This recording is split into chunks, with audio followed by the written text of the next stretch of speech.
Right, so the two-day Water Services Authority Summit concludes today. The meeting was held in response to the outcomes of the blue and no drop reports released last month, which revealed, amongst others, that there have been a decline in the quality of drinking water and an increase in non-revenue water. So we're going to be joined via video link by Benoit Le Roy. He's the CEO of South Africa Water Chamber to unpack the importance of this summit and beyond. Benoit, good afternoon, and thank you for your time with us on the SABC at this hour. Hi, and afternoon to viewers. Benoit, for those who've just tuned in, for context's sake, perhaps you could just talk to the significance of this summit and also the implications of the 2023 no drop, blue drop and green drop results for South Africa at large. Yes, so firstly, no drop is the amount of water wasted, so the inefficiency in the municipal distribution system before it gets to the consumer's water meter, and it's an international definition.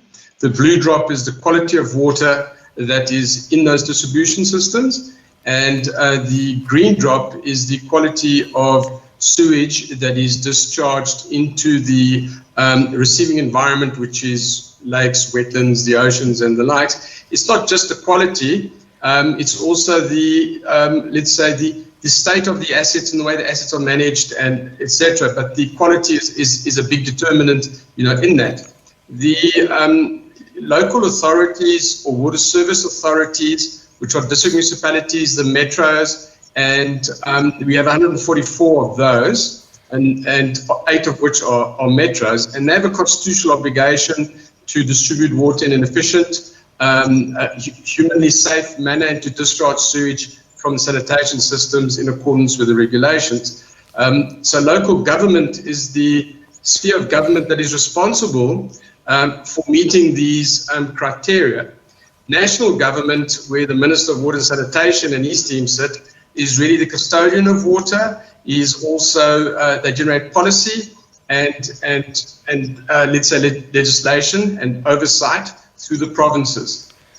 So the Minister, although he is the custodian and dictates policy and regulatory issues, does not really have effective power to intervene in local government's water and sanitation affairs, and that's a dilemma we need to overcome.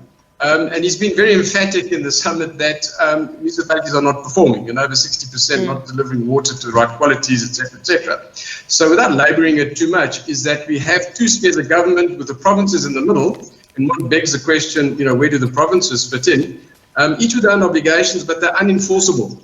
And I think the Right Act was read to the Water Service Authority representatives quite clearly, but we really need a stick and carrot system here whereby we incentivize municipalities to meet the legislated obligations, and then we have, let's say, a way of redressing maloperation, etc. Because at the moment there's really little incentive for municipalities, apart from being good civil servants, to actually meet the objectives. So it's quite a difficult thing, and remembering we're losing about half the water we produce. So in all the dams and all this, about a third of our water, just under that, goes to cities and metros and towns and villages, and half of that is actually lost in the municipal distribution system.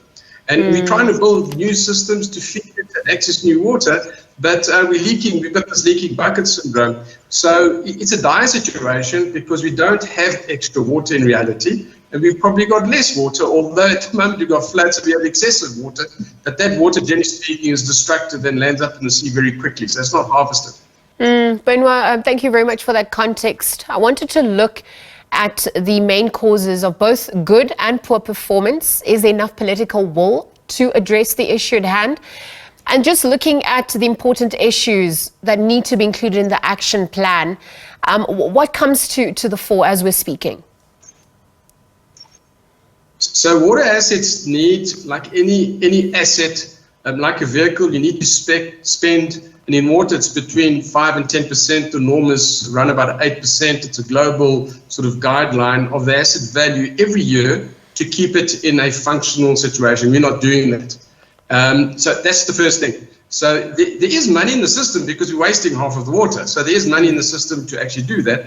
So there has to be a way of ensuring that this is done. And if people are not doing it, we have to have an accountability regime where people are penalized according to the legislation, and it can be up to 10 years imprisonment or 8 million rand, I think. So it's, but we're not invoking this. So it's political will, and it's very difficult to police your own political party. It shouldn't be, but it is. It's a reality we face. And we need to put the right money. We have competing priorities in South Africa with high levels of poverty. But if you don't fix the water systems, what happens is the poor don't get any services for water and sanitation, and business moves out, and that increases poverty because businesses want water and energy security.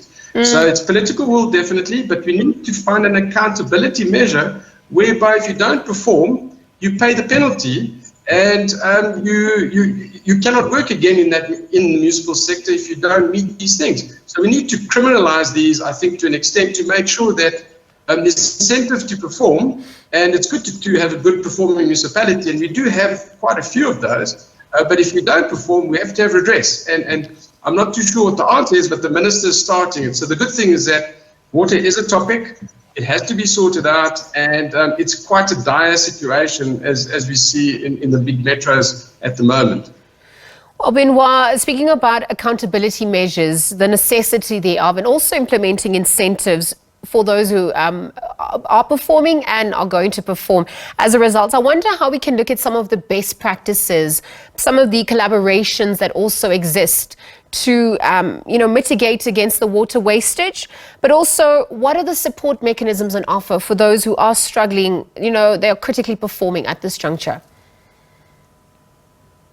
So national government provides from the central fiscus what they call the equitable share, which is a grant system based on population, and that's been decreasing because of Treasury's limited resources, but it's quite a substantial amount, and those grants are supposed to be servicing the poor who are unable to pay for those services, but unfortunately being used for other things. So that needs to be better policed by Treasury, and there's technology to do that. So it's not as if it can't be done.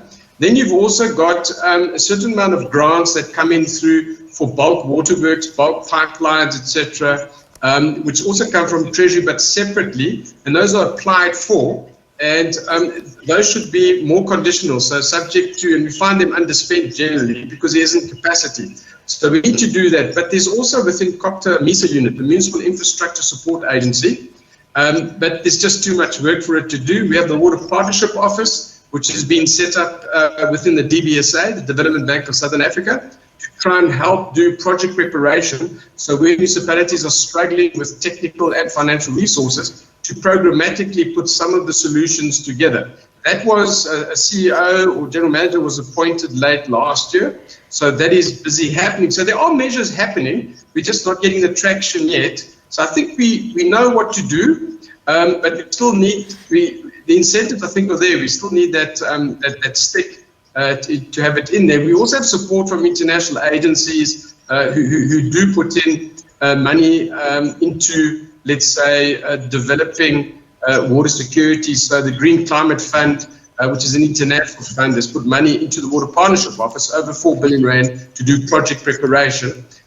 So there's money in the system, there's a certain amount of capacity in the system. We just need to expedite the tempo. It's all a little bit too slow. And with climate change, we've been tested now. So we need to become resilient.